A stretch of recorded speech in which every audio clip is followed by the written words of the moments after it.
I'm Sakinah LeStage, and I am a director, creative director, and choreographer. Wake up, gotta get this makeup, get this makeup. Gotta have my hair, put on makeup. Gotta act like I can't cut this face up straight up. My hope for the Atlanta dance community is that they, one, can come together and finally really support each other, and not just for the freebies, but also for the work. And also that everyone can be well-rounded and versatile. I feel like Atlanta talent has a lot of passion, but we may be lacking the professionalism and also the versatility to go into the marketplace. The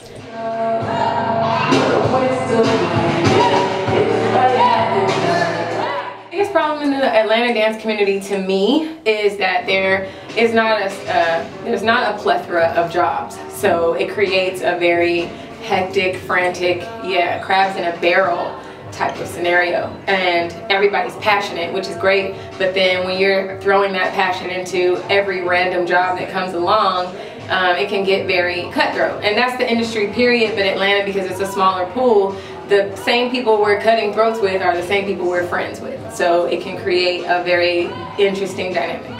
So I think that's a huge problem, is that a lot of people really want this, and at any cost, a little bit.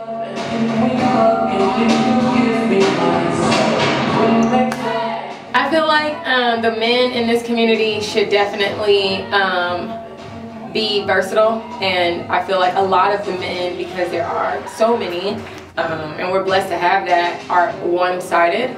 They can dance in one direction, and I don't mean the group, but but they, you know, they lean on whoever's popular for the moment, and then everything looks like that person. And I find it more with the men than I do necessarily with the girls. I also feel like the men, either they decide that they're going to dance like a man, or they decide they're going to be super feminine. And so although both sides of that equation are both talented, sometimes I want to not know when I see you dance what's happening in your personal life. And if men can learn to play those roles equally, I think that they will be more successful in booking jobs, especially over some of the talent that they're bringing in from other cities. For the women, I think that it's the same thing. Some of these women are too sexy. It's overt.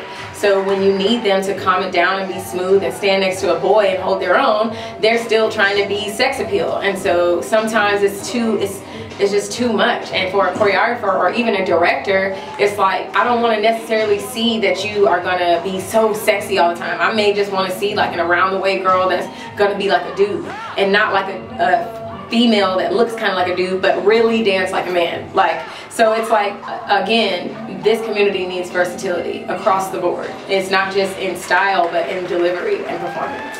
For me, the biggest people are the ones that are making a name for themselves in whichever lane. You know, you've got the Sean Pankins, and you've got Nonstop, who's doing his freestyle thing. You've got CC Kelly, who creates these opportunities for dancers to express themselves and perform and be a part of the community. Then you've got, you know, your Monica Wilsons, who started her own brand. And then you've got, you know, it just depends on what lane you think is the successful lane. Me personally, all these people, all these dancers that are creating things to do is great. To me, they're all winning, and I'm not trying to be diplomatic, but I came from Atlanta that had no agents, no dance, no jobs, so all these ones that are like, if people are dancing, then high five, you made it. You know what I mean? Because I was flying myself to LA and New York to book jobs, because there really was nothing here. There was no dance community. We had one class on a Wednesday at 7:30, and it was Quincy Lamar's class at the old Gotta Dance. So the dance community was non-existent. It was like, tumbleweeds, we might have a class in a month.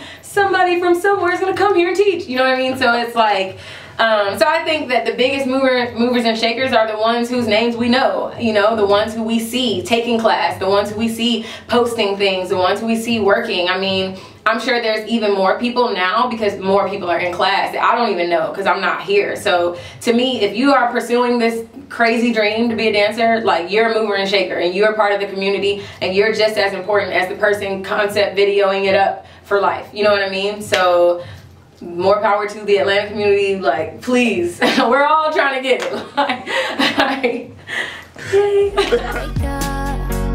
Gotta get this paper, get this cake up. Gotta do my hair, gotta put on makeup. Gotta act like I care about this fake stuff straight up.